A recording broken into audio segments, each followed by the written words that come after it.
Hello everyone, it's the Knitty Professor, and today I thought I would talk about that freeing feeling of completing a knitting project. Have you ever gotten done with a project that just, hey mistletoe, took you all kinds of time and you just sort of struggled with figuring out how to go about it because it was challenging and all that stuff, and you put it down and you picked it back up and then you put it down again and you picked it back up and then you finally finished it, and then you're like, ooh, it's just like such an exciting feeling, right, mistletoe? It's like a kind of a big deal, and that's where we're at with this project. I showed my German viewers the other day. Hey mistletoe. I think she's gaining weight. She seems like she's just such a big cat. My son was saying the other day, she's kind of fat, isn't she? And I was like, yeah, maybe. So anyhow, I finished this project, this scarf. Hey, move your butt. There you go. Good job. She wants to be in the picture. You're like Paris on steroids. Here, let's try this. Okay, so we've got all these different birds. Cardinal, butterfly. These are all from the... I think it's called Colorwork Creations by Susan Anderson Freed. I've posted about this a few times. I believe this is called a nuthatch. And this one is the wood duck from the same book. And here we have a reindeer and a griffin. And it all... Hey, mistletoe. She's scared of the dogs, so that's why. She's like, I'm not getting on the floor. So we have this fun fringe here on the bottom. Didn't want to go too crazy with it because it's mainly just decorative. And in the top, and I feel good about the colors, you know, how they sort of line up. It's bold. I can wear this with so many different things. I'm pretty excited. And plus, it's going to be minus 25 tonight. We've got this big freeze warning. So I might really need the warmth of this sweater and the cat. So now, I'm just going crazy, getting into all kinds of other projects, casting stuff on, getting stuff going, and I thought I'd share a few of those with you, with mistletoe. Yeah, now she's purring. She's pretty happy. You're a happy girl, aren't you?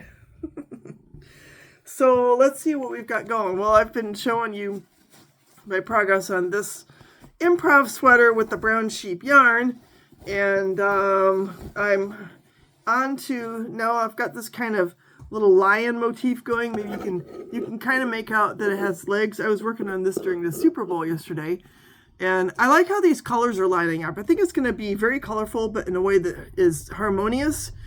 And I'm making steady progress on this. It's starting to draw me in more and more. I love this brown sheep yarn. It's just wonderful to knit with. Have 3 colors that I'm working with right now, and they just make me happy. Looking at them, I'm like, those kind of remind me of spring. Well, guess what? I kind of want spring to happen, so making progress on this one. But even almost more importantly, there was a sweater that I sort of dropped a month or two ago, where I had gotten the body done, but I had focused then on another sweater that I'd probably started at a similar time, where I had been working on the yoke. That's how far along.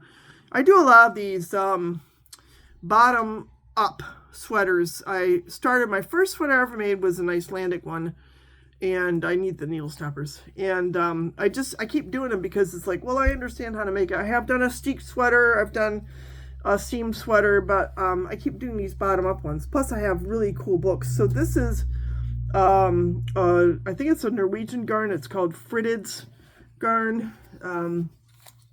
That's what it looks like.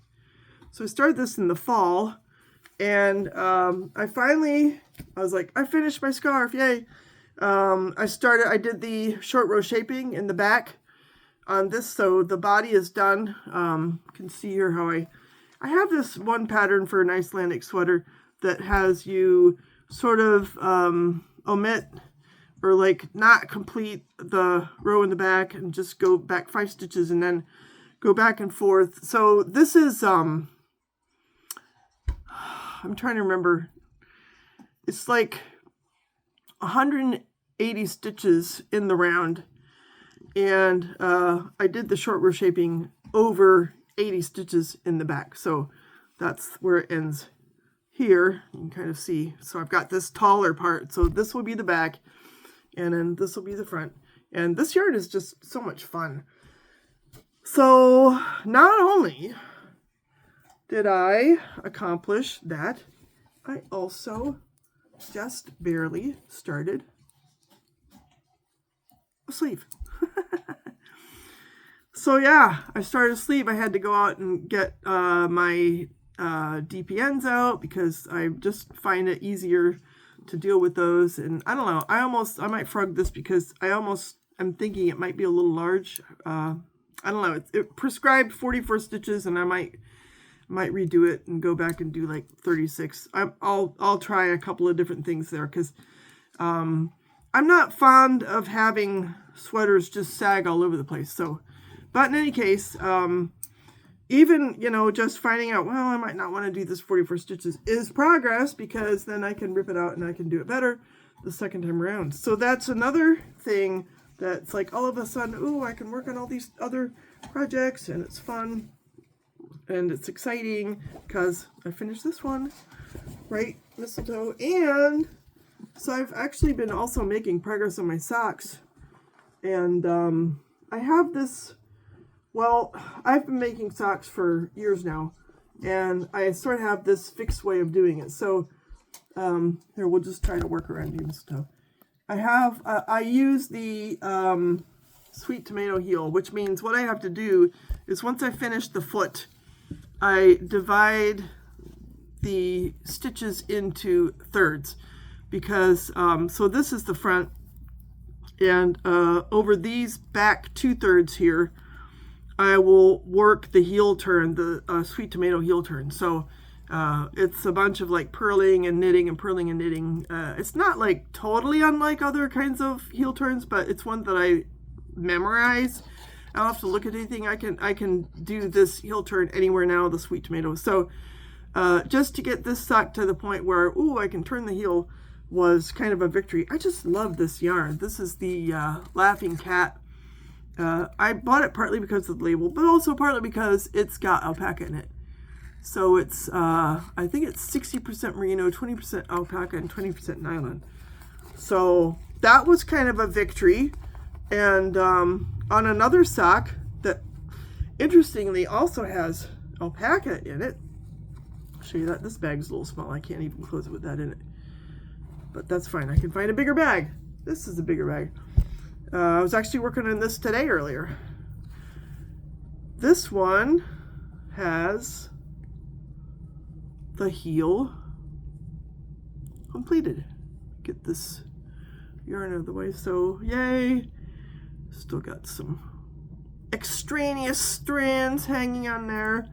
But yeah, that to me is real progress, because I started all these socks at one time, like 12 or 13 of them, because I just wanted to use the yarn, and that was sort of my little motivation. Plus the toes are, I do the Turkish cast on, so the toes are sometimes just, you know, they're fiddly, you know, I have to take off my glasses and use my nearsightedness and stuff. So I did a bunch of toes, and then it's like, oh, the easy part, I get to do the foot. But even now I'm finding that turning the heel is getting easier and easier for me. So yeah, now I can start the ribbing, and I don't even know if I have, yeah, please don't eat the sock, Mistletoe. I know this has alpaca in it. I don't have, I think I lost the label to this yarn, which is a little bit unfortunate, because I don't even remember where I bought it. But in any case, just kind of wondered, you know, if you could relate to this whole phenomenon of finishing a project that kind of took it out of you a little bit, and you know, you sort of wondered, oh, will I ever get done with that? And now I did, and it's just, I just feel happy and excited. It's kind of like when I finished that needlepoint. That took me 7 years. This only took me like 3. But I like the result. I can like position it here to make the best use of the colors. But I think it turned out beautiful, and it's like just in time, because the cold weather is really settling in this week. We're having lows in the -20s.